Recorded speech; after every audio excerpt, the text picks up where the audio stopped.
Many people on the internet have introduced very complicated rules on what you should eat when you breastfeed. However, when we look at scientific studies, we can actually see that what you should really be doing in terms of your diet is actually pretty basic. Yes. So in this video, we are first gonna explain why you only need to follow 4 basic rules if you want to make sure that your baby receives all the nutrients that your baby needs. And then we are going to share with you 2 ingredients which you should limit when you breastfeed. Yes, and then at the end of this video, we're also going to explain under which circumstances you should avoid certain foods when you breastfeed and why avoiding foods in general may actually do more harm than good to your baby. Right. I am Natalie, a pregnancy and birth consultant and TCM therapist. And I am Matthias, a researcher and science geek, and we are here to help you and your baby naturally and science-based. So what should your diet look like when you breastfeed? Here is the truth. There is overwhelming scientific evidence that all over the world, women are normally able to produce breast milk in sufficient quantity and quality to support the growth and to promote the health of the baby, even when their own supply of nutrients is limited. Right. In other words, a mother in underdeveloped countries is as able to nourish her baby as a mother in Western countries, even when her own supply of nutrients is limited. Right. And the reason why this is possible is because your body draws on your own nutrient reserves, for example, your reserves of a particular vitamin or mineral. So your body takes those nutrients from your own storage and uses them to produce adequate and even abundant milk for your baby, regardless of what you eat. Right. The only problem is depleting your own reserves of nutrients can pose a risk if you do not make sure that your tanks are constantly being renewed, right? And so if you either eat poorly or if you eat a poor diet, eventually your reserves will be depleted, and that can pose a risk to both your own and your baby's health. Right. So in order to prevent this from happening, there are 4 simple rules that you need to follow as long as you breastfeed your baby. So let's go through them.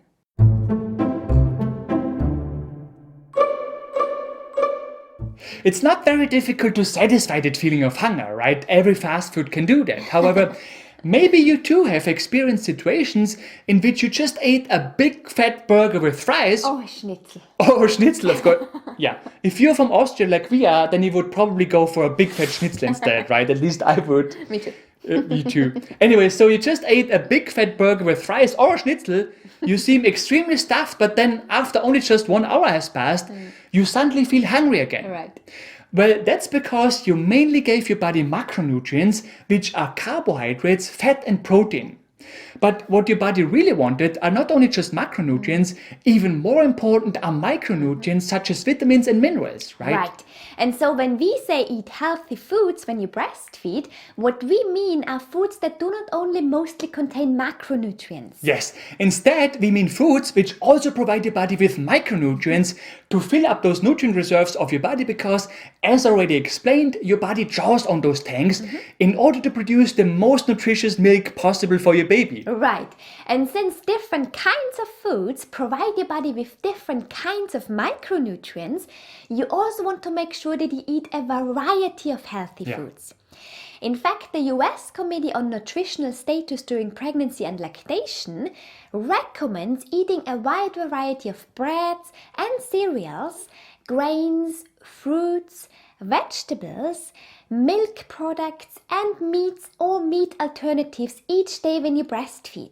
And just a side note, this does not mean that you cannot eat a burger or schnitzel plus fries and ice cream every now and then.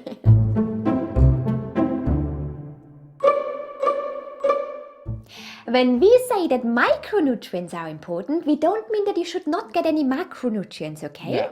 In fact, one macronutrient which your body urgently needs when you breastfeed is protein, because protein is required to produce milk.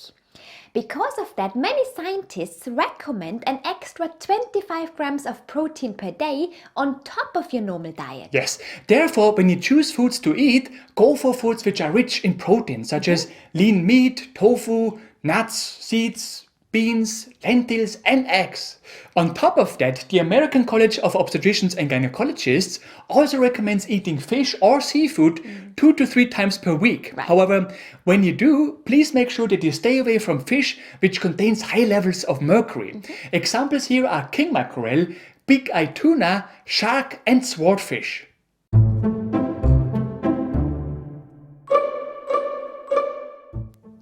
One of the main reasons why the American College of Obstetricians and Gynecologists recommends 2 to 3 servings of fish per week is because fish does not only provide your body with protein, fish is also packed with micronutrients, including vitamin D, zinc, and B vitamins. Yes, and that's great, right? Because the problem is that nowadays, very often, our typical diet does not include enough vitamin D, zinc, or B vitamins, particularly thiamine and folate, which are B vitamins too. Yeah. On top of that, your diet may also lack enough calcium and magnesium.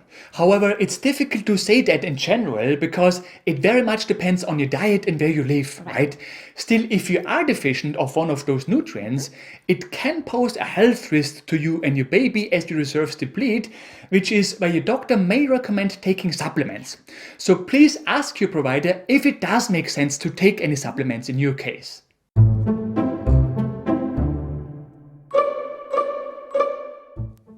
It's important to understand that breastfeeding requires a lot of energy. Because of that, you have to provide your body with an extra 450 to 500 calories a day to produce breast milk for your baby. Yes, however, those calories should not mostly come from schnitzel, right? They are supposed to come from a variety of healthy foods in the first place, and a teeny tiny schnitzel every now and then, right? Also, it's important to understand that although you probably cannot wait to lose weight, this is not the time for exaggerated diets. Right. In fact, the US Committee on Nutritional Status during pregnancy and lactation clearly recommends staying away from diets and medications that promise rapid weight loss. Right, but please don't worry because the truth is that breastfeeding itself is the best way to lose weight. Yeah. And that's because your body requires more than the extra 450 to 500 calories a day that we have mentioned. Yes, as a result, you're gonna burn more calories each day as long as your caloric intake does not exceed the recommended intake based on your weight and height, not counting the extra calories that you need, right? And finally, please keep in mind that if you want to lose weight, a better way than starving is exercising. Right. So, by following those 4 rules, you make sure that your reserves of nutrients are constantly being renewed. As a result, your body will always have enough nutrients available to produce a nutrient-rich milk for your baby. Yes, however, there is a teeny tiny problem. So basically, the good news is that your body knows exactly which nutrients have to go into your breast milk in which quantities, right? For example, studies have shown that you can eat as much vitamin C as you want, but there seems to be a level above which the body does not further increase the level of vitamin C in the milk, right? No matter how much it has at its disposal. Right. In other words, your body is really clever, right? Right. However, the bad news is that there are drinks which contain ingredients which your body cannot filter out, and that's alcohol and caffeine. Both go straight into your breast milk, and because of that, it is important that you limit the consumption of both. Yes, so caffeine-wise, the College of Obstetricians and Gynecologists recommends not more than 200 milligrams a day. So that's about 1 or 2 cups of coffee, depending on the size. Yes, they also report that newborns and preterm babies are more sensitive to caffeine. Yeah. Therefore, you may want to consume a lower amount of caffeine in the first few days after your delivery, or if your baby is preterm. Right.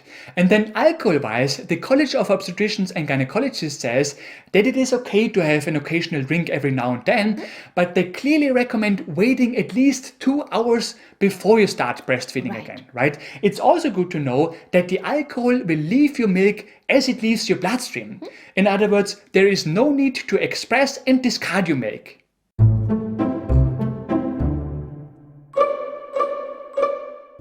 We know that many people on the internet tell you that certain things that you eat or drink make your breastfed baby gassy or fussy, right? For example, very often you can read that you should avoid things like broccoli and onions and cabbage and spicy foods because apparently it causes colic in babies, right?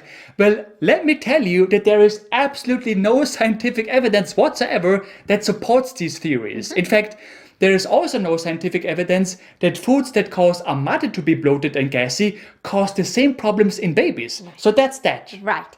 There is, however, a very small proportion of babies who might be allergic to something that is in your breast milk. Yeah. According to research, this happens in just over 1% of all babies. The most commonly reported foods are cow's milk, soy, eggs, fish, shellfish, wheat, nuts and corn. Right. Now, if it is indeed an allergy, then you would often observe symptoms like a rash, eczema, excessive vomiting, diarrhea, or bloody stools after consuming breast milk, which contains proteins from certain foods. And if it is a food intolerance, then the symptoms could be reflux or fussiness and crying after the feed. Right. However, it is very difficult to identify an allergy or food intolerance in babies, also because every single one of the symptoms that Matthias just mentioned could also point to something else. Still, if you suspect something is wrong, it is important that you talk with a pediatrician about it, okay? Yes. Now, if your baby is indeed sensitive to a certain food, you obviously have to follow your doctor's advice, and you may have to avoid that food, at least for some time, to see if it solves the problem, right?